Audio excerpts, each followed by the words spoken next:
কি কি ডকুমেন্টস আপনাকে কাছে রাখতে হবে তাও জানাবো এই ভিডিওটিতে।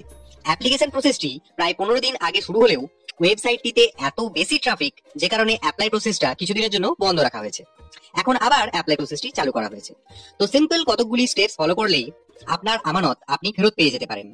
আর আরো এই ধরনের ভিডিও যদি আপনারা পেতে চান তাহলে আমার চ্যানেলটিকে সাবস্ক্রাইব করে নিতে ভুলবেন না। তো চলুন আমরা অ্যাপ্লাই প্রসেসটা কিভাবে করব। সেটি করার জন্য আপনারা আপনাদের মোবাইলের ক্রোম ব্রাউজারে গিয়ে পেজটিকে ডেস্কটপ মোড করে নিন এবং এখানে যে গুগল সার্চ বারটা আপনারা দেখতে পাচ্ছেন সেই সার্চ বারে টাইপ করুন রোজ ভ্যালি এডিসি। আমি এখানে রোজ ভ্যালি এডিসি কথাটা টাইপ করে নিয়ে এন্টার দিচ্ছি। দেওয়ার পর একটু স্ক্রল ডাউন করে নিচের দিকে আসুন এবং সর্বপ্রথম পাওয়া লিঙ্কটা যেখানে লেখা আছে রোজ ভ্যালি অ্যাসেটস ডিসপোজাল কমিটি, এই লিঙ্কটার উপরে ক্লিক করুন। তাহলেই রোজ ভ্যালি অ্যাসেটস ডিসপোজাল কমিটির যে মূল পেজ সেই পেজটা এসে যাবে। এখান থেকে আপনারা দেখতে পাচ্ছেন যে কতজন ব্যক্তি অলরেডি অ্যাপ্লিকেশন সাবমিট করেছেন। 12,27,000 মোটামুটি 10 জন অ্যাপ্লিকেশন করে নিয়েছেন এবং উপরের দিকে একটা ইম্পর্টেন্ট নোটিশ দেওয়া হচ্ছে যে আপনারা ধৈর্য সহকারে এই ফর্মটি ফিল আপ করুন। এই কোম্পানি আপনাদেরকে সঠিক নিরাপত্তা দেবে যাতে করে আপনারা আপনাদের আমানত ফিরে পেয়ে যেতে পারেন। তো এখন আমাদের যেটা কাজ, মূল ফর্মটা ফিল আপ করার দিকে আমরা এগিয়ে যাব। তো এখানে দেখুন উপরের দিকে ডান দিকের কোণে একটা আমরা 3টে লাইন বিশিষ্ট জায়গা দেখতে পাচ্ছি। এই জায়গাটাতে আমরা ক্লিক করে নেব। করে নেওয়ার পর আমার বাম দিকেতে কতগুলি সাব পয়েন্ট এসে গেল।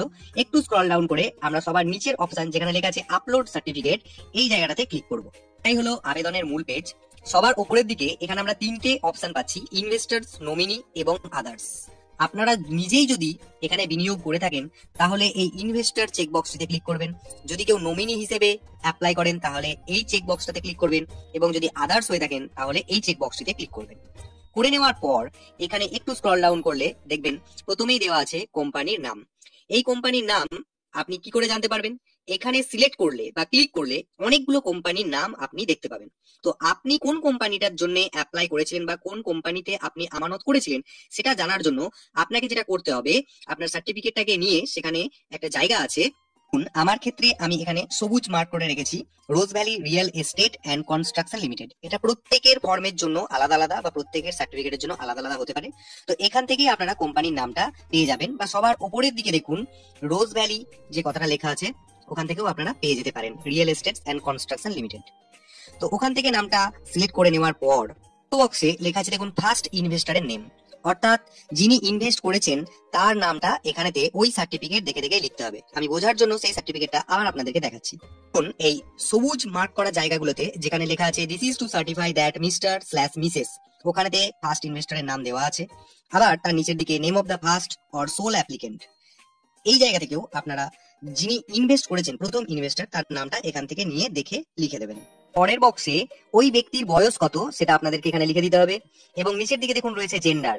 এই জেন্ডার অপশনটিতে ক্লিক করলে আপনারা এখানে 3টি অপশন পেয়ে যাবেন, যেটা আপনারা হবেন মেল, ফিমেল এবং আদার্স, সেটা সিলেক্ট করে নেবেন। করে নেওয়ার পর আরেকটু স্ক্রল ডাউন করে এই অংশে যে ইনভেস্টর রয়েছে তার ফোন নাম্বার এখানে লিখে দেবেন। তার নিচের দিকে ইমেল আইডির ঘর রয়েছে, এই ইমেল আইডিতে ইমেলটাও লিখে দেবেন।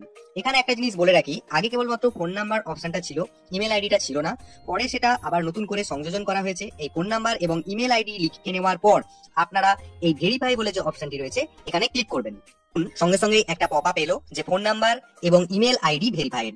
তো আপনারা এই ওকে বাটনটিতে ক্লিক করে দেবেন। এখানে দেখতে পাবেন যে ফোন নাম্বার এবং ইমেল আইডিটা ভেরিফাই হয়ে গেছে এবং এখানে সবুজ রঙের একটা বক্স তৈরি হয়েছে। এরপর আরো নিচের দিকে যদি আপনারা যান এখানে দেখুন লেখা আছে আইডেন্টিটি টাইপ। এই অপশনটাতে ক্লিক করলে এখানে আমরা অনেকগুলি অপশন পাবো, যার মধ্যে Aadhaar card, driving licence, PAN card, passport, voter card, যেটা আপনি আইডেন্টিটি হিসেবে চুজ করতে চাইছেন সেটাই আপনি দেবেন। আমি এখানে আধার কার্ড সিলেক্ট করে নিচ্ছি এবং তার নিচের বক্সটাতে সেই আধার কার্ড দেখে আধার নাম্বারটা এখানে লিখে দেবেন। দেখুন এখানে রয়েছে সেকেন্ড ইনভেস্টর। যদি ওই সার্টিফিকেটে দ্বিতীয় কোনো ব্যক্তি ইনভেস্ট করে থাকেন বা তার নাম থাকে, তার ইতিবৃত্তান্ত বা তার ডিটেলস এখানে দিতে হবে। অর্থাৎ এই বক্সে সেই সেকেন্ড ইনভেস্টরের নাম লিখতে হবে এবং এই এজের জায়গাটিতে সেকেন্ড ইনভেস্টরের বয়স লিখতে হবে। ঠিক একইভাবে নিচের দিকে ওই দ্বিতীয় ইনভেস্টরের জেন্ডারটা আপনাকে এখান থেকে সিলেক্ট করে নিতে হবে, মেল, ফিমেল এবং আদার্স, এবং ফোন নাম্বারও তার দিয়ে দিতে হবে এবং কি আইডেন্টিটি শো করছে সেই দ্বিতীয় ইনভেস্টর সেটাও আপনারা এই আইডেন্টিটি টাইপ যেমনটা প্রথম ইনভেস্টরের ক্ষেত্রে আপনারা চুজ করেছিলেন এখান থেকে আপনারা সিলেক্ট করে নিতে পারবেন। এরপর আপনারা যেটা করবেন, name of father and husband, যিনি প্রথম ইনভেস্টর ছিলেন তার বাবার নাম এখানে লিখতে হবে যদি তিনি পুরুষ হয়ে থাকেন, আর যদি মহিলা হয়ে থাকেন তাহলে এখানে হাজবেন্ডের নাম লেখাটাই সবচেয়ে যুক্তিযুক্ত। এবং নিচের দিকে দেখুন এখানে রয়েছে অ্যাড্রেস। এই অ্যাড্রেসের জায়গাতে আপনারা আপনাদের অ্যাড্রেসটা সঠিকভাবে লিখবেন। স্ট্রিট জায়গাটাতে রাস্তার নাম লিখবেন, মানে যে রাস্তা দিয়ে আপনার বাড়ি যাতায়াত করা হয় সেই রাস্তার নাম যদি থেকে থাকে, যে কোনো একটা নাম লিখলেই চলবে, এখানে কোনো অসুবিধা নেই। এরপরে নিচের দিকে দেখুন রয়েছে ভিলেজ, টাউন বা সিটি। যদি আপনি গ্রামে বাস করেন গ্রামের নাম, শহরে বাস করলে শহরের নাম বা সিটির নাম লিখে দেবেন। আর একটু স্ক্রল ডাউন করে এলে এরপর পাওয়া যাবে পোস্ট অফিস, এখানে আপনারা পোস্ট অফিসের নাম লিখে দেবেন। তারপরে রয়েছে পুলিশ স্টেশন, আপনাদের থানার নামটা সঠিকভাবে এখানে লিখে দেবেন। এবং তার নিচের দিকে রয়েছে স্টেট, এই অপশনটিতে সিলেক্ট করলে আপনারা এখানে অনেকগুলি রাজ্যের নাম দেখতে পাবেন। তো আমি পশ্চিমবঙ্গ থেকে অ্যাপ্লাই করছি, তো আমি এখানে অবশ্যই পশ্চিমবঙ্গটাকে সিলেক্ট করে নেবো। স্ক্রল ডাউন করে নিচের দিকে একদম শেষের দিকে ওয়েস্ট বেঙ্গলটাকে পেয়ে যাবেন। করে দেওয়ার পর এখানে দেখুন ডিস্ট্রিক্ট অপশন রয়েছে, ওয়েস্ট বেঙ্গলের আন্ডারে যে ডিস্ট্রিক্ট সেই ডিস্ট্রিক্টটা আপনারা সিলেক্ট করে নেবেন। আমি এখানে আমার ইচ্ছে মতো একটা সিলেক্ট করে নিচ্ছি। এরপরে নিচের দিকে রয়েছে পিনকোড, এই পিনকোডের জায়গাটাতে আপনাকে আপনার পিনকোডটা লিখে ফেলতে হবে। এরপরে চলে আসছি bank account details of the investor, অর্থাৎ যে অ্যাকাউন্টে আপনারা আপনাদের আমানতকারী অর্থটা ফেরত পেতে চাইছেন সেটার ডিটেলস এখানেতে দিতে হবে। তো সবার প্রথমে রয়েছে সিলেক্ট ব্যাংক, অর্থাৎ কোন ব্যাংকে আপনার অ্যাকাউন্ট রয়েছে বা কোন ব্যাংকে আপনি টাকা নিতে চাইছেন সেই ব্যাংকটা, এই অপশনে ক্লিক করলে এখানে অনেকগুলি অপশন পাওয়া যাবে। আমি এখান থেকে একটা সিলেক্ট করে নিচ্ছি। এরপর সেই ব্যাংকটির ব্রাঞ্চটা কোথায় সেই ব্রাঞ্চের নাম এখানেতে টাইপ করবেন। তারপরে ব্রাঞ্চ কোড যেটা, অর্থাৎ ওখানে দেখতে পাবেন 4টে বা 6টা ডিজিটের একটা ব্রাঞ্চ কোড, যেটা আপনারা আপনাদের পাসবইয়ের প্রথম পাতাটা যদি চোখের সামনে রেখে কাজ করেন আপনারা ব্রাঞ্চ কোডটা দেখতে পেয়ে যাবেন এবং সেটা এখানে লিখে দেবেন। এরপরে রয়েছে সেভিংস ব্যাংক অ্যাকাউন্ট নাম্বার, আপনার ব্যাংক অ্যাকাউন্ট নাম্বার যেটা আপনার ওই পাসবুকের প্রথমেই লেখা আছে সেটা এখানে সঠিকভাবে টাইপ করবেন, এটাই আসল ব্যাপার। এবং সেই ব্যাংকের এমআইসিআর কোড যেটা, আইএফএসসি বা এমআইসিআর এই দুটো ধরনের জিনিস হয়, ওই পাস বইটাকে ভালো করে যদি আপনারা লক্ষ্য করেন তাহলে এই এমআইসিআর কোডটা ওখানে টাইপ করা থাকে, সেটা এখানে দেখে দেখে লিখে দেবেন। আর তলায় রয়েছে IFSC code of the bank, এই আইএফএসসি কোডটাকেও দেখে দেখে এখানে লিখে নিতে পারেন। তো এখানে একটা ব্যাপার রয়েছে যে যদি আপনারা নিজেদের এমআইসিআর বা আইএফএসসি কোড আপনারা টাইপ করে বা খুঁজে না পান, তাহলে আপনারা গুগলে গিয়েও ব্যাংকের নাম লিখে তার ব্রাঞ্চের নাম লিখে এই এমআইসিআর বা আইএফএসসি কোড সেখান থেকে কপি করে এখানে পেস্ট করে নিতে পারেন। এরপরে চলে আসছি ডিটেলস অফ দা ইনভেস্টমেন্ট, অর্থাৎ এখানে দেখুন অনেকগুলি অপশন দেওয়া রয়েছে, সিরিয়াল নাম্বার, ইনভেস্টমেন্ট সার্টিফিকেট, অনেক কিছু।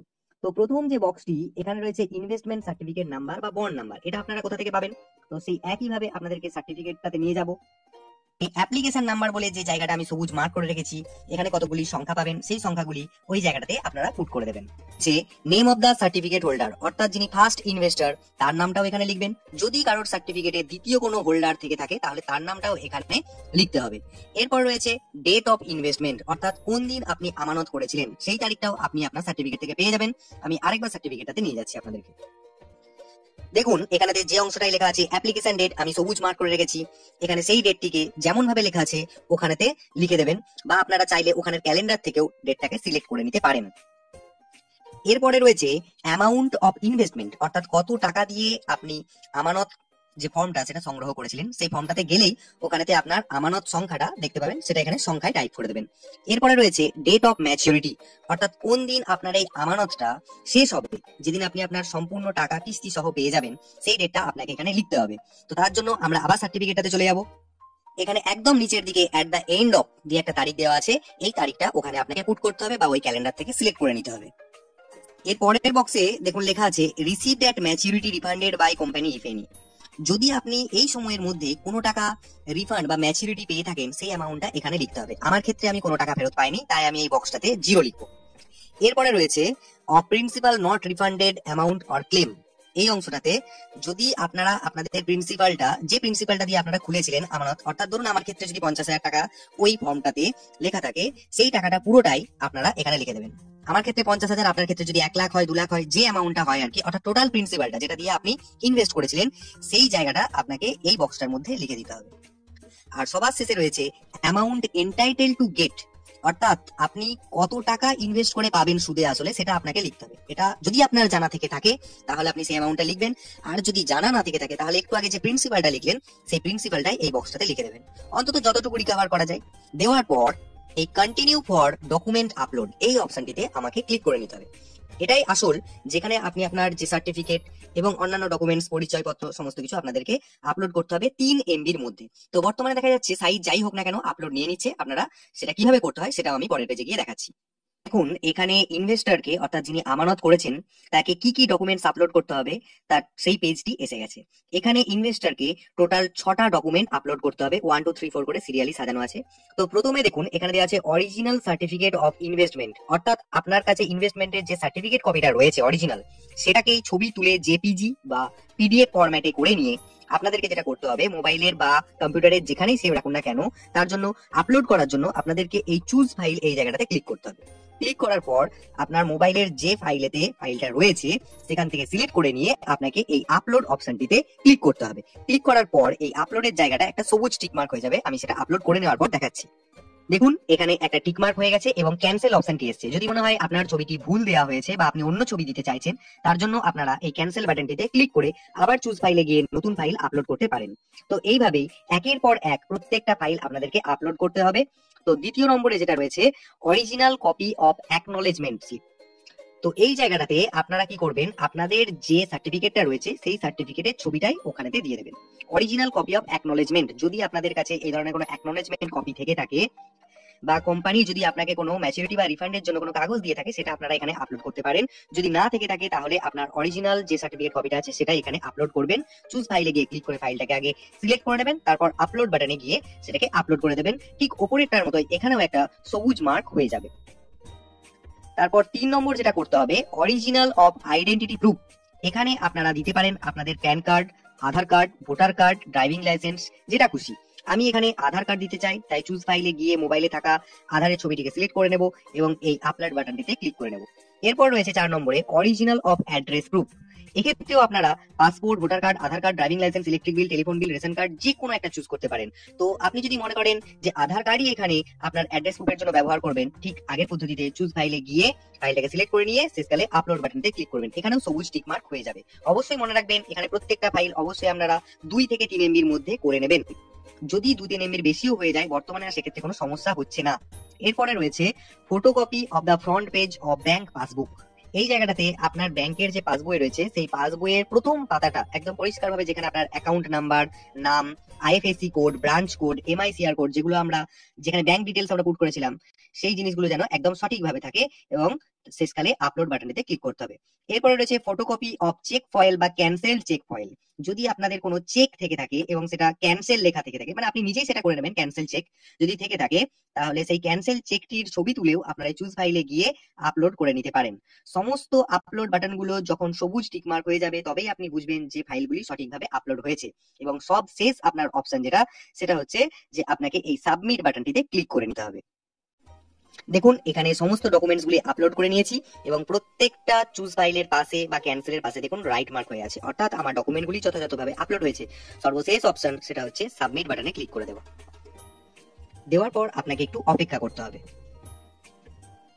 এবং শেষকালেতে একটা পপ আপ আসবে যে ইনভেস্টর আপডেটেড সাকসেসফুলি, অর্থাৎ আপনার অ্যাপ্লিকেশনটি সাকসেসফুল হয়েছে, সেই কারণে আপনি এই ওকে বাটনটিতে ক্লিক করে নেবেন। এরপর আপনার অ্যাপ্লিকেশনটা যে সাকসেসফুলি হয়েছে এখানে তো দেখলেন, তার জন্য একটা অ্যাকনলেজমেন্ট নাম্বার বা সার্টিফিকেট নাম্বার দিয়ে তার স্ট্যাটাস কি সেটাও আপনি চেক করে নিতে পারবেন এক জায়গা থেকে, সেটাও আমি করে দেখাচ্ছি। লাস্ট ওই ওকে বাটনটিতে ক্লিক করে দেওয়ার পর এই আপলোড সার্টিফিকেট, যেখানে আমরা গিয়ে আমাদের ফর্মটা ফিল আপ করলাম, সেই পেজটাই আবার এসে যাবে। আপনারা একদম উপরে ডান দিকের কোণে যেই অপশনটা দিয়ে আমরা প্রথম কাজ করেছিলাম সেই অপশনটিতে আবার ক্লিক করবেন। করার পর আবার এখানে যেমন বাম দিকেতে যে সাব মেনুগুলি এসেছিল সেগুলি আসবে। এখানে আপনাকে সবার শেষ অপশনের ঠিক উপরের অপশনটা, অর্থাৎ যেখানে ইনভেস্টর লেখা আছে, এই ইনভেস্টর অপশনটিতে আপনাকে ক্লিক করে নিতে হবে।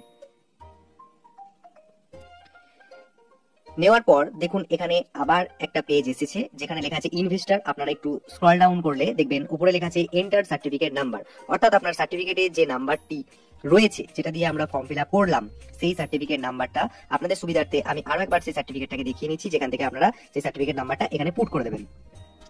দেখুন এই যে অ্যাপ্লিকেশন নাম্বার বলে যে জায়গাটি রয়েছে, এই অ্যাপ্লিকেশন নাম্বারের নাম্বারটাই হচ্ছে আপনার সার্টিফিকেট নাম্বার। এই নাম্বারটা সুন্দরভাবে ওখানেতে পুট করবেন। করার পর নিচের অপশন দেখতে পাচ্ছেন আর ইউ হিউম্যান। এখানেতে আপনাকে এই যে যোগটা দেওয়া আছে 10+9, এটা বিভিন্ন ব্যক্তির ক্ষেত্রে বিভিন্ন রকম হবে।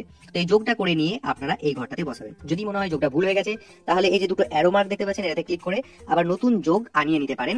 তো যাই হোক, এই যোগটা সঠিক উত্তরটা আপনাকে এই বক্সটাতে লিখতে হবে। এখানেতে ইনভেস্টরের নেম সেই জায়গাটা ভর্তি হয়েছে, সার্টিফিকেট নাম্বারটাও শো করছে, অ্যাকনোলেজমেন্ট নাম্বারটা এখানে শো করছে না, ইনভেস্টমেন্ট অ্যামাউন্টটা শো করছে এবং স্ট্যাটাসে দেখাচ্ছে your application is incomplete, please use the below link to resubmit your application. কিন্তু আপনারা একটু আগেই দেখলেন আমি অ্যাপ্লিকেশনটা যথাযথভাবে সাবমিট করেছি, তাও স্ট্যাটাস এখানে কেন দেখাচ্ছে সেটা আমি বুঝতে পারছি না আপাতত। তো আমি অবশ্যই সেটা চেক করার জন্য নিচের click here to update the sub details এই অপশনে ক্লিক করে গিয়ে আবার ফর্মটাকে একবার চেক করে নিয়ে করবো। তো সেক্ষেত্রে আপনারা এই ছিল সঠিক পদ্ধতি। এবার সেক্ষেত্রে হয়তো হতে পারে কোনো সাইটের প্রবলেম বা এদের ব্যক্তিগত কোনো টেকনিক্যাল প্রবলেম রয়েছে যে কারণে এরকমটা শো করছে। তো আপনারা এই পদ্ধতি অবলম্বন করে আপনারা নিজেদের ফর্মটা ফিল আপ করবেন, যাতে করে আপনারা খুব সহজেই আপনাদের আমানতকৃত অর্থটা ফেরত পেয়ে যেতে পারেন। তো এই ছিল